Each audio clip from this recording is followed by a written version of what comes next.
투자자 여러분 안녕하십니까? 9월 9일 화요일 오후입니다. 코스피 시황 간단히 보도록 하겠습니다. 코스피 종합 일목균형표 일봉 차트입니다.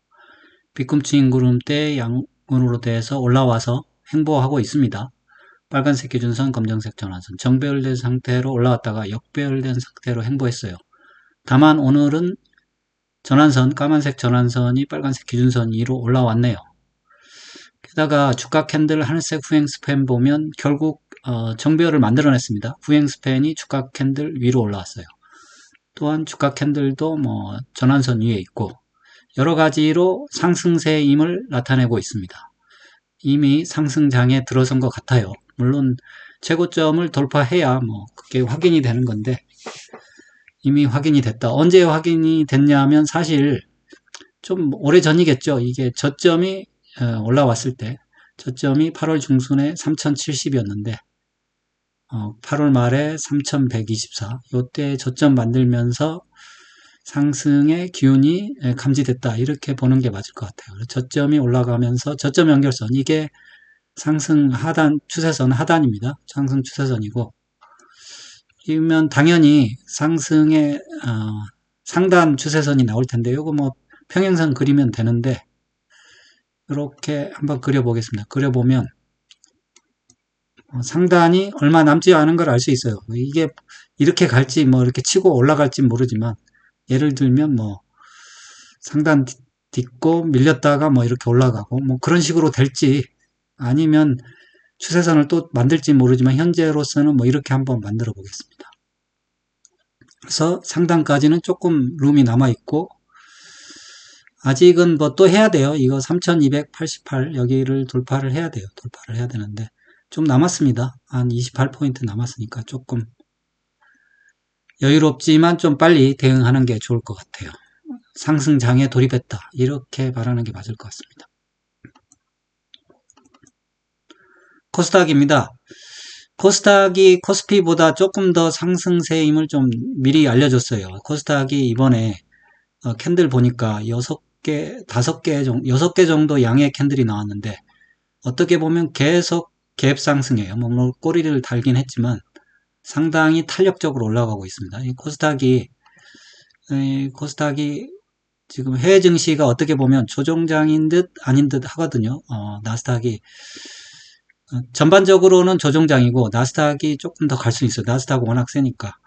그런데 그런 거에 좀 자유롭습니다. 코스닥은. 코스피는 좀 아무래도 대형주가 많다 보니까 그런 거에 신경을 쓰는데 그렇다 보니까 좀 탄력적으로 움직이고 있고 물론 저점이 올라갔어요. 상승 추세선 이렇게 만들었다고 보고 하늘색 후행 스팬도 주가 캔들 위로 올라왔네요. 게다가 코스닥 보니까 완전히 매수 타점을 돌파했어요. 오늘 매수 타점을 돌파해 819가 매수 타점이었는데 매수 타점 돌파해서 코스닥도 상승장 신고했다 이렇게 보는 게 맞고 고점은 큰 의미는 없습니다. 824, 827 고점 돌파는 시간만 걸릴 뿐이죠. 내일모레 하는 것 같아요.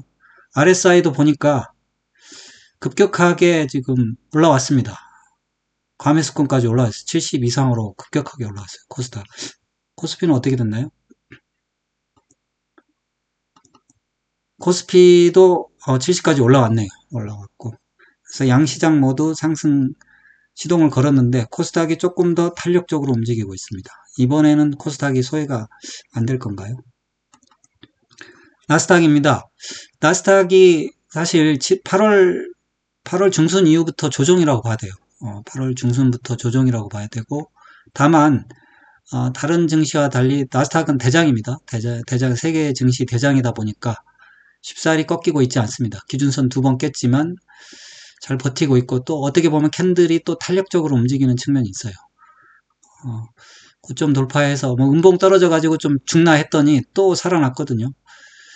어떻게 될지 좀 더 지켜봐야 돼요. RSI 50 이상으로 올라왔는데 나스닥은 불사신입니다. 거의 강남 아파트급이에요.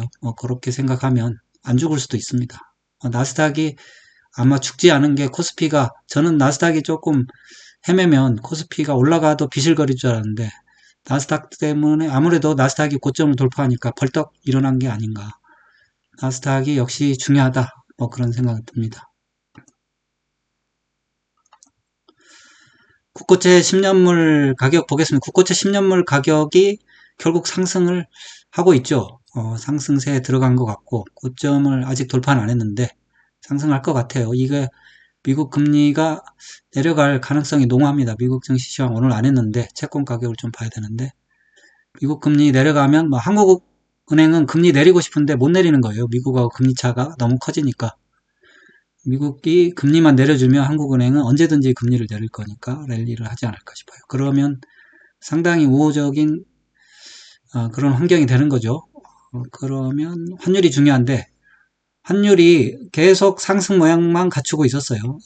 상승 삼각. 그렇지만 이게 돌파를 못해서 결국은 밀리고 있거든요. 그리고 까만색 전환선이 빨간색 기준선을 밑으로 내려온 것 같네요. 이렇게 되면 역별되면서 점차 하락 모양을 갖추면서 결국 코스피 급등, 뭐 환율 급락, 뭐 이런 식으로 가는 게 아니냐, 뭐 이렇게 생각을 합니다. 유가는 65달러 이하에서 놀고 있습니다. 전에는 65달러 이상에서 놀았는데 이거는 약간 중동전 정정 불안이가 어떤 것 같고 다시 내려왔습니다. 그래서 물가 문제는 사실상 없어요. 관세는 일시적인 거고 그게 맞습니다. 그러면 뭐 여러 가지로 지금까지 나쁜 상황이 없습니다. 상당히 좋은 여건을 갖췄어요. 증시가 올라가게. 게다가 코스피는 재료가 있습니다. 재료가 있어서 코스피 생각보다 크게 오를 수도 있다. 이거를 생각을 해야 돼요.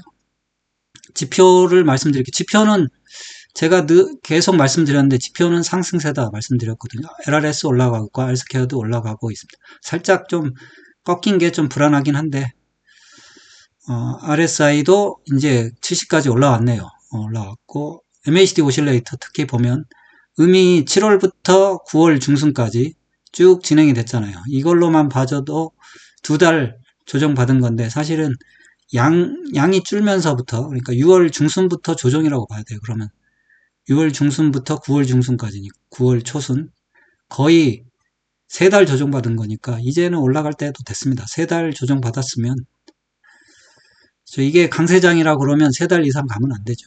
그래서 그리고 캔들 보면은 볼린저 밴드 상단위로 올려놨습니다.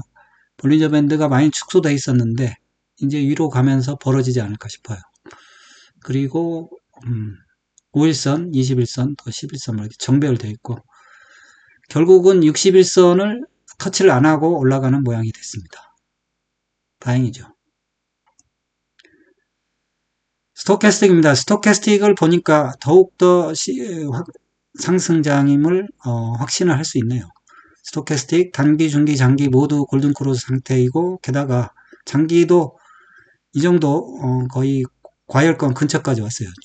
단기, 중기는 지금 과열권에 들어왔거든요.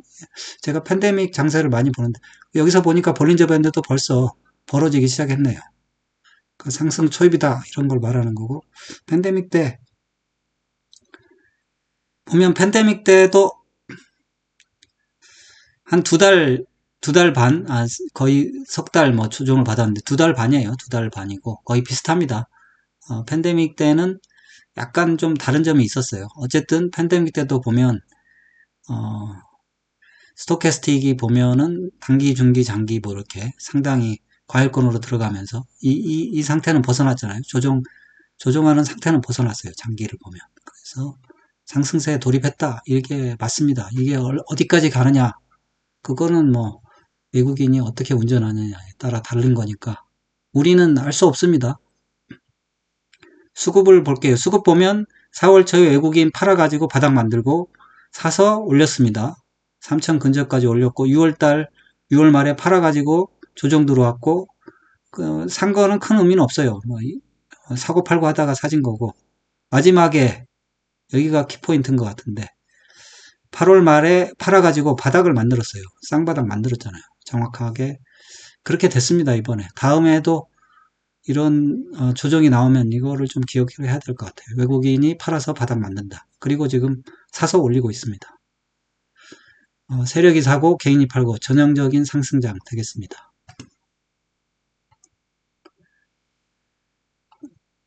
그리고 그러면 캔들 차트 봐야죠. 캔들 차트로 보는 게 조금 더 확실합니다.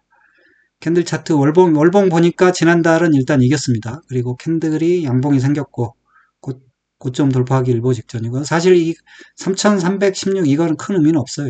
여기 돌파하면 뭐 자연스럽게 돌파하는 거고 지금 제가 생각하기로는 여기 3파동입니다. 3파동이기 때문에 지난번 1파동보다는 조금 더 많이 올라갈 수 있어요. 1파동을 한 1000포인트 정도 올라왔으면 제가 4000 얘기했는데 4000보다는 조금 더 갈 공산이 큽니다. 근데 아직 그런 걸 논하기는 여기를 돌파해야 돼요. 캔들 차트 주봉 보겠습니다. 주봉 보면은 지난주에 10주선 지지받고 양봉 만들었고 이번 주에 5주선 위에 양봉 세우고 있습니다.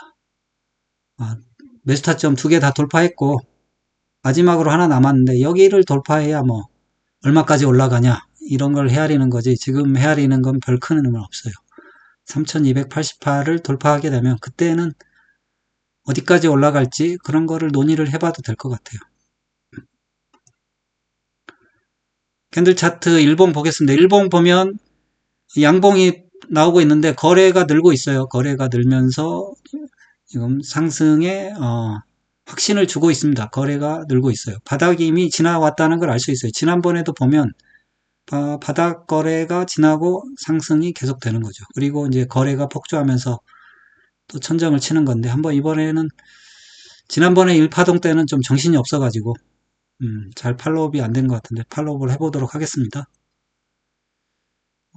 지금 보면 21선이죠. 21선이 올라와서 행보하고 있고 5일선이 21선 위에서 파동 만들면서 올라가고 있거든요. 그리고 캔들도 볼린저 밴드 상단으로 올라왔고 볼린저 밴드가 벌어지고 있잖아요. 벌어지면서 위로 간다. 이렇게 되는 게 맞습니다. 그래서 3212 돌파했고 오늘 이렇게 바로 돌파할지 몰랐는데 어제 나스닥이 최고점 돌파하면서 이럴 수도 있겠다 생각은 좀 들더라고요. 3240 돌파했고 이제 하나 남았어요. 3288 여기 하나 남았는데 아까 말씀드렸지만 이게 하락 추세선을 그리고 상승 추세선을 이렇게 그리면 바로 돌파는 안 될 수도 있다 생각은 들어요. 밀렸다가 갈 수도 있겠는데 어쨌든 이렇게 되는 건지 아직 뭐 확실한 건 이거밖에 없어. 고점을 만들어야 그게 채널이 정해지는 거니까 확실한 거는 하락 추세선 아니구나 아래 상승 추세선 여기 지지는 받는다 뭐 이 정도밖에 생각할 수 없어요. 네, 그렇습니다. 그러면 종목들 한번 볼게요. 삼성전자 일목균형표 일봉 차트입니다. 뒤꿈치 구름대 빨간색 기준선 검정색 전환선 모두 횡보하고 있어요. 아직 상승세로 돌입 못했습니다만 일단 박스권 안으로 진입을 했어요. 삼성전자가 상승장에 참여를 하는 건지 참여하게 되면 이번 1파동에서는 참여를 제대로 못했거든요. 막판에 참여한 거지 보면 이미 조정장에 들어섰을 때 참여한 거니까 이번에 참여하는 건지 궁금하긴 합니다. 1파동 때는 참여를 못했어요. SK하이닉스는 확실히 상승장에 참여할 것 같습니다. 이번에 삼성전자보다 파동이 더 좋아 보입니다. 조정을 확실히 받았고 삼성전자는 조정을 못 받았거든요. 그런 측면에서 조금 더 봐야 되고 현대차 기아는 뭐 참여를 할지 안 할지 모르지만 그냥 견조한 모습 1파동 때랑 똑같아요. 의외로 KB금융 신한주주 의외로 계속 역배열이에요. 은행주가 풀이 죽었습니다. 뭔 일인지 몰라도 대신에 보험주는 삼성화재, 삼성생명 보험주는 잘 올라가고 있고 오늘은 증권주들이 그냥 난리를 친 것 같은데 삼성 미래에셋증권, 삼성증권 보험증권은 잘 가고 있는데 은행주가 갑자기 이상하게 됐어요. 그거는 저는 모릅니다. 이유를 아시면 댓글 달아주시면 좋고 삼성물산도 상승 모양 갖추고 있고 한국전력은 아직은 상승 모양 못 갖췄어요. 역배열되어 있고 HDI 한국조선해양 삼성중공업 약간 음봉 나왔는데 오늘 지수 상승하는 날에 음봉 나오는 게 조금 수상하긴 합니다. 조선주가 좀 죽을 건가 생각도 들어요. 삼성바이오로직스 하락세, 셀트리온 하락세, 카카오도 하락세입니다. 카카오 하락세고 네이버는 좀 올라가고 있어요. 아직 상승 모양 못 갖췄습니다. 아직 이런 놈들은 조금 더 기다려야 될 것 같고 삼성 SDI, LG 에너지 솔루션 하락세입니다. 안 좋은 종군이죠. 오늘 같은 날 못 오르는 애들은 조금 힘들지 않나. 현대건설, GS건설 하락세. 방산주도 오늘 음봉이 나왔네요. LIG 넥스원, 현대로템. 현대로템은 모양은 살아있는데 KT는 음봉 나오면서 하락세입니다. SK텔레콤도 하락세. 통신주도 하락세네요. 상승하는 쪽에 붙어야 돼. 고포스 하락세입니다. 그래서 고포스가 결국 RSI가 내려왔어요. 과매도권까지 진입할 것 같아요. 30 밑으로 내려가서 고포스 몰락, 에버리지, 득세 뭐 이렇게 결론이 났습니다. 그러면 중요하지 않아요. 상승장에 들어선 거는